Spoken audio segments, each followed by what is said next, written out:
सबैहरूको जस्तै मेरो नि एउटा साथी थियो जसले आफूलाई साँचो प्रेमी भन्ने ठान्दथ्यो ओहो के चाहियो त्यसलाई यति भएपछि भर्खर भर्खर लपरेकोले हुन्थ्यो लास्टै बिजी जहिले हेरे खाली फोनमै झुन्निरा हुन्थ्यो केटीको मेसेज आउँदा मुहार हुन्थ्यो हसिलो हामीसँग बस्दा नि खाली उनकै कुरा गर्थ्यो फोन आउँदा चुपचुप भनी हामीलाई साइलेन्स बनाउँथ्यो गिद्दी लाग्थ्यो तिनीहरूको फोनमा कुरा सुन्दा हल्ला भयो कि ह्यामुला भन्दै खोज्थ्यो कुना पुरा सपनाको संसारमा डुबिरा हुन्थ्यो याफीमा प्रोफाइल पिक्स मोबाइलमा वालपेपर उसकै राख्थ्यो आम्मामा कस्तो कसम दिएको थियो उसले तिमी भन तिम्रो लागि जुन तारा झारिदिन्छु रे के चाहियो यति भनेपछि केटीको मन जित्न हेर यसरी बढ्दै गयो मायाको सम्बन्ध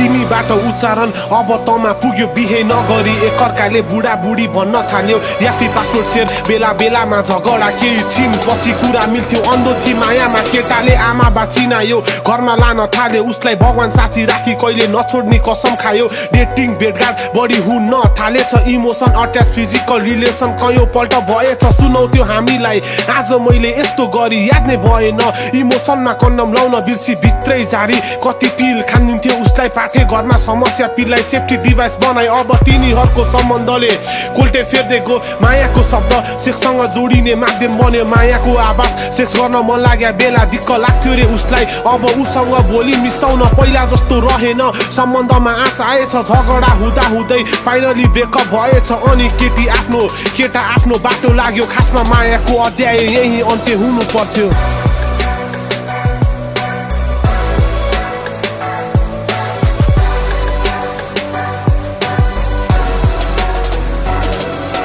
रमाउँदै थिइन् उनी पुराना दिनहरू बिर्सी तर केटो यस्तो निस्कियो धिक्कार छ मुजी पहिला कसैले उनलाई माल भन्दा रिसाउँथ्यो भाउजू बन्साला तेरो बाउ त्यो मालो भन्ने केटो उनलाई सीता चाहिँ पवित्र ठान्थ्यो ब्रेकअप भएपछि उनलाई माल भन्दै हिँड्थ्यो सुनाउँथ्यो सबैलाई त्यो केटीको बारे उनलाई अपनाउने केटा अभागी हो त्यसलाई त मैले कति गरे नम्बर दिन्छु तिमीहरूलाई ट्राई गर गफान स्योर दिन्छे तँलाई दिनौ नयाँ नम्बरबाट आउँथ्यो कल सिम चेन्ज गरिन् बदलेन उनलाई हेर्ने नजर किन यस्तो घटिया व्यवहार देखाउँछ केटाहरूले रिलेसन नहुँदा सोरको परिचय ठान्ने ब्रेकअप भएपछि माल भन्दै उनलाई नराम्रो बनाउन कसैको अधिकार छैन सबैको चाह उनलाई पटाउने गर्ने अनि छाडिदिने नमाने नदिए त्यसलाई ब्ल्याकमेल गरिदिने हुँदै उसको भिडियो इन्टरनेटमा भाइरल भएछ उसको गोपनीयता तमासा बनेछ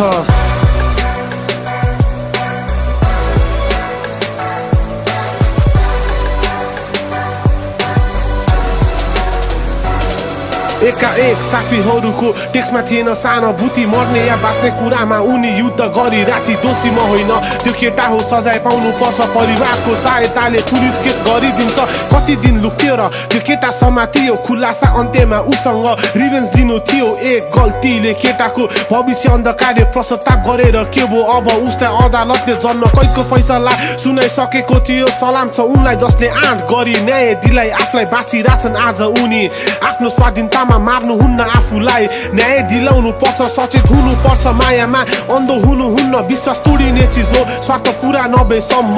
इज्जत नै हो नारीको ठुलो गहना आफूलाई समर्पित गर्नुहुन्न कसैको मायामा